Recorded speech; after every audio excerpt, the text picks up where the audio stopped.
টানা 4 দিনের বৃষ্টিতে পণ্যের সরবরাহ কিছুটা ব্যাঘাত ঘটলেও মঙ্গলবার রাজধানীর বাজার ছিল স্বাভাবিক। তবুও কমেনি দাম, বরং বেড়েছে প্রায় সব ধরনের পণ্যে।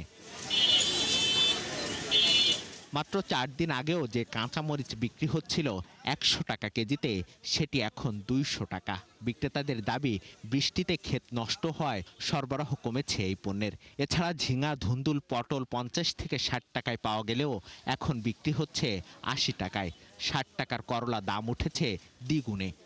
2 দিন আগে নিছি তো পটলের দাম ছিল 40 টাকা কেজি, এখন 80 টাকা কেজি বলছে। বৃষ্টির আগে যে সিচুয়েশন ছিল, এখন ওয়েদার খারাপের কারণে সবকিছুর দাম অনেক বেশি। সবজি শর্টকাট থাকার কারণে বিক্রেতারা যারা সিন্ডিকেট, তারা এখন তো ডিমান্ড বেশি, ওই সুযোগটা তারা নেয়। এরপরে আবার এই সবজিগুলো যেগুলো আসছে ওইগুলোরও দাম বাড়াই দিচ্ছে। কাঁচা মরিচ ডাবল, 120 টাকার মরিচ এখন 200 টাকা। বৃষ্টিতে কই মাছের সরবরাহ বেড়েছে বাজারে। এই সময় দেশি প্রজাতির মাছটি পাওয়া গেলেও প্রতি কেজির জন্য গুনতে হচ্ছে 600 টাকা, আর চাষের কই 250 টাকা।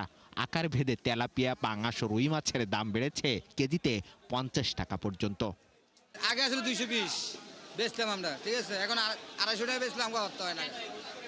কোট করে যে মাছ পাওয়া যায় না তো ভাই, বৃষ্টি সব আইসে গেছে, রাস্তাঘাট ডুবে গেছে, গাড়ির কেরিংও খরচ বেশি, সব দিক দিয়ে আমরা ধরা। বৃষ্টিতে প্রত্যেক গাড়িতে 10 টাকা করে বাড়তি আগের থেকে।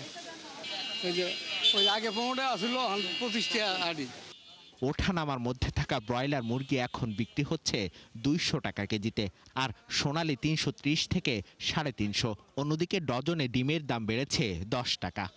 বৃষ্টির জন্য মাল অনেক সময় পাওয়া যায় না বা আনা যায় না। বৃষ্টির জন্য অনেক ফার্ম আপনার নষ্ট হয়ে গেছে, এই জন্য মালের যাতায়াত ব্যবস্থার সমস্যা বেশি, গাড়ির খরচ, ক্যারিং করতে বেশি। সব জিনিসের দাম বেশি, কেজি প্রতি 20-30 টাকা বেশি। বাজারে কারসাজি ঠেকাতে তদারকি ব্যবস্থায় আরও জোরদারের দাবি ভোক্তাদের।